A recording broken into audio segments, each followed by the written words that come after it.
हम ये समझ लेते हैं कि हम मन को वश में कर सकते हैं। ये एक कंसेप्ट है हमारे मन में कि हम जो है वश में कर सकते हैं। तो भगवान के यहाँ क्या कह रहे हैं, आज से मैं आइसक्रीम नहीं खाऊंगा, अगले दिन से आप आइसक्रीम खाने लगते हो। और ऐसा जिंदगी की कई कई चीज़ों में होता है। यदि आपने सोच लिया कि आज से मैं ये काम नहीं करूंगा, तो अगले दिन आपको वही काम करना पड़ता है। उनने ऐसी कौन सी टेक्निक लगाई कि उनकी इंद्रियां उनके वश में हो गई। वही का वही करोगे जो अभी तक करते आए हो कि मैं बहुत बलवान हूं और मैं आज से ये नहीं करूंगा।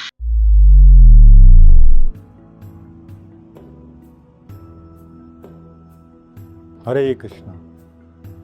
अध्याय 2 के श्लोक क्रमांक 68 में भगवान कह रहे हैं, तस्माद उद्दस्य महाभावो निग्रहीतानि सर्वशः इंद्रियाणि इंद्रियार्थे अभ्यस्त प्रज्ञा प्रतिष्ठित। है महाबाहु, जिस पुरुष की इंद्रियां अपने अपने विषयों में सब प्रकार से विरत होकर उसके वश में है, उसी की बुद्धि निस्संदेह स्थिर है। स्थिर मतलब स्टेबल माइंड। तो भगवान कह रहे हैं, जिस व्यक्ति की इंद्रियां सब प्रकार के विषयों से विरत होकर उसके वश में आ गई, तो हम ये समझ लेते हैं कि हम मन को वश में कर सकते हैं। ये एक कंसेप्ट है हमारे मन में कि हम जो है वश में कर सकते हैं। तो भगवान के यहाँ क्या कह रहे हैं कि इंद्रियां अपने अपने विषयों से सब प्रकार से विरत होकर उसके वश में। तो इसका एक ये अर्थ लगा लिया जाता है कि जो व्यक्ति अपने वश में सब इंद्रियों को कर लेता है और यहीं वो मात खा जाता है। तो इसका ये गलत अर्थ लगाया जा सकता है कि जिस व्यक्ति का इंद्रियों पर वश हो गया। अब आप समझें कि किसका वश इंद्रियों पे होता है और किसका वश इंद्रियों पे नहीं होता। क्योंकि ये आपका भी जो भी जीवन हो, आप जहाँ भी हो, इतने दिन में आपने ये देख लिया होगा कि जहाँ भी आप पावर लगाते हो, बहुत संभावना होती है कि वहीं पे जाके आपकी पावर टूट जाती है। मान लीजिए कि आप आज ने सोचा आपने कि आज से मैं ये नहीं खाऊंगा, ठीक है, तो कल हो सकता है कि आप सबसे ज़्यादा वही चीज़ खाओ। आज से मैं आइसक्रीम नहीं खाऊंगा, अगले दिन से आप आइसक्रीम खाने लगते हो। और ऐसा जिंदगी की कई कई चीज़ों में होता है। यदि आपने सोच लिया कि आज से मैं ये काम नहीं करूंगा, तो अगले दिन आपको वही काम करना पड़ता है। तो आप क्या है, ये आप कोशिश कर रहे हो, काय की बात की कोशिश कर रहे हो कि इंद्रियों को वश में करने।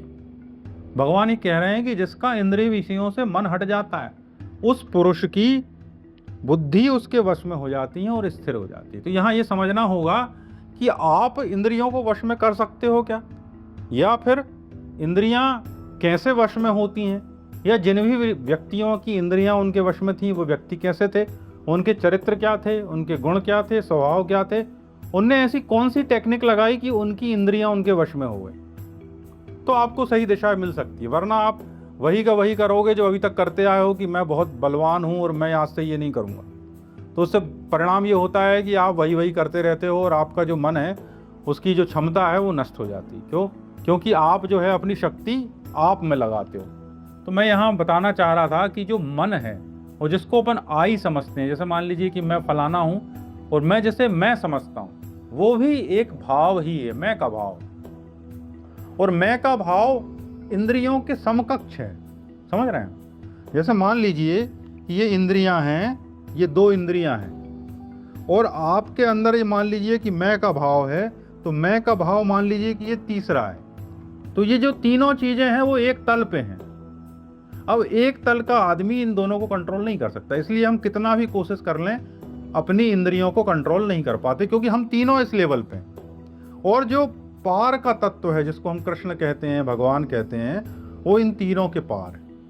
और जो कि वो तीनों के पार हैं, तो वो इन चीजों पर आसानी से नियंत्रण कर सकता है। तो उस व्यक्ति की इंद्रियां अपने आप नियंत्रित हो सकती। तो ये क्या है, ये बड़ा गूढ़ भी है, बड़ा सिंपल भी। आप ये समझो कि इंद्रियां आपके वश में नहीं हो सकती। आप ईश्वर को याद करते हो, जैसे ही आप ईश्वर को किसी भी रूप में याद करते हो, वैसे ही इंद्रियां अपने आप आपके सामने सरेंडर हो जाती। जैसे ही आप सरेंडर होते हो इंद्रियों के, भगवान के प्रति, इंद्रियां आपके ऊपर सरेंडर हो जाती। तो बाय प्रोडक्ट में आपका माइंड जो है वो आपके कंट्रोल में आ जाता है। और जितने भी आप देखोगे, जिनके बारे में भी आप सुनते हो, समझते हो, पढ़ते हो कि ये लोग माइंड पे अच्छा कंट्रोल किए हुए थे, इनका मन पे अच्छा कंट्रोल था, आप उनका जीवन देखोगे तो उनमें एक कॉमन चीज़ मिलेगी आपको कि उन लोगों ने किसी न किसी रूप में ईश्वर का ध्यान किया है। और चूंकि उन्होंने ईश्वर का ध्यान किया है, तो बाई प्रोडक्ट में इंद्रियां उनकी संतुलित हो गई। तो जो भक्ति मार्ग है, जो गौड़ीय वैष्णव मार्ग है, मैं वहाँ जाता हूँ तो वो लोग ये सिखाते हैं कि देखो भाई, ऐसा है कि यदि आप जैसे जैसे कृष्ण में अपनी बुद्धि को लगाते हैं, तो उनको समर्पित भोजन करते हैं, उनकी बारे में चर्चा करते हैं या उनके विषय में सोचते हैं, तो क्या हो जाता है, आपकी इंद्रियां अपने आप नियंत्रण में आ जाती। बोले ऐसे नहीं आती, ऐसे नहीं आती। यदि मान लो आपको भोजन के प्रति बहुत लालच है, तो बोले आप एक काम करो, भोजन बनाने की जो शाला है जहाँ भगवान का भोग लगता है वहाँ ड्यूटी लगवा लो। तो उससे क्या होता है, धीरे धीरे आपको 24 घंटे बोले भोजन के संपर्क में रहना है। तो उससे क्या होगा, मन के वो क्षेत्र, जिन क्षेत्रों में भोजन के रिसेप्टर हैं, वो दिन भर भरे रहेंगे। और चूंकि वहाँ भगवान का भोजन बनना है, तो आप उसको टेस्ट भी नहीं कर सकते, आप उसके साथ कुछ खिलवाड़ भी नहीं कर सकते। तो धीरे धीरे क्या हो जाता है, आपका भोजन की जो मनोग्रंथि है मन की, वो खुल जाती और फिर आपको खाने की सामान्यतः इच्छा ही नहीं होती। ऐसा नहीं कि आपकी भूख मर गई है, ऐसा नहीं कि आप कहीं के रोगी हो गए, आप कुछ भी नहीं हुए, आप बिल्कुल सामान्य हो, लेकिन फिर आपकी खाने की भी इच्छा नहीं होगी। तो ये वो तरीका है जिससे खाने की इंद्री वश में आ गई। तो ये जो भाषा है, ये कूटित भाषा, स्यूडो भाषा। स्यूडो भाषा मतलब ये संकेत है। संकेत ऐसा होता है, संकेत के बारे में जानकर आपको ये पता चल जाता है, यदि आपने उसको पढ़ लिया तो आप उसको डिकोड कर सकते हो। इसको सीधा सीधा नहीं समझा सकता कि जिस पुरुष की इंद्रियां उसके वश में हो गई। ऐसा यदि होता तो फिर तो आप ही भगवान हो जाते, फिर तो आप ही अपनी इंद्रियों को वश में करते, फिर आपको भगवत गीता ना सुनने की जरूरत, ना पढ़ने की जरूरत। ये सब आपको पढ़ने की जरूरत, सुनने की जरूरत, करने की जरूरत क्यों पड़ रही है? क्योंकि आपका आपके मन पे वश नहीं।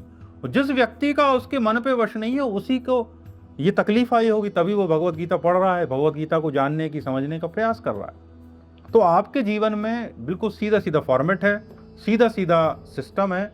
जैसे जैसे आप भगवान का चिंतन करते हो, चूंकि भगवान पार का तत्व है, इसलिए जो नीचे के एलिमेंट हैं, चाहे वो अहंकार हो, आपका मैं हो, आपकी जो 5 इंद्रियां हैं, पंचेंद्रियां, वो, और आपके मन जहां जहां भटकता है वो सब स्थिर हो जाता है। और जैसे ही सब स्थिर हो जाता है तो क्या हो जाता है, आपका मन स्थिर हो जाता है। मन स्थिर हो जाता है तो आपके जीवन में शांति आती है, और शांति आती है तो सुख आ जाता है। सुनने के लिए धन्यवाद। हरे कृष्णा।